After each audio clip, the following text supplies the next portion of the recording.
Hello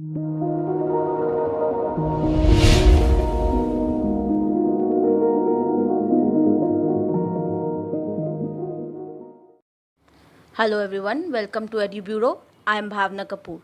Today's topic is India and United Nations Security Council, which is very important in the realm of India's international relations, specifically after India's election as a non-permanent member.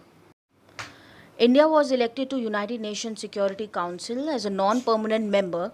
In 2020, India was the only candidate from the vacancy from Asia Pacific and was endorsed unanimously by Asia Pacific Group comprising 55 countries including Pakistan and China. Now let's discuss about the functions and powers of UNSC. First, it maintains international peace and security as per United Nations principles. It investigates any dispute or situation which might lead to international friction. It recommends methods to adjust such disputes or terms of settlement. It also determines existence of a threat to peace and recommend action.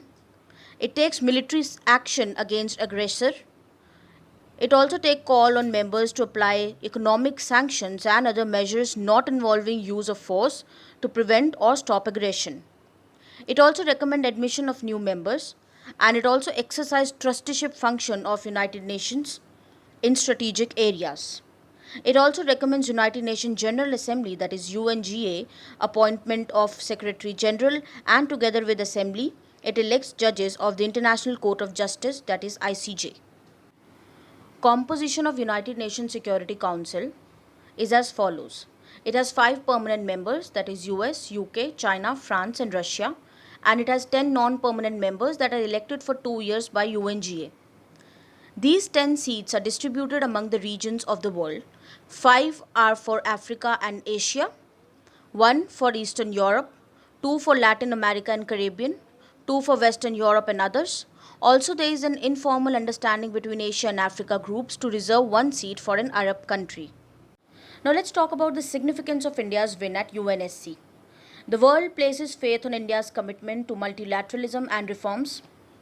A new orientation for a reform multilateral system, that is norms, as laid by India's Ministry of External Affairs, would be India's overall objective during second tenure. Vote of developing countries.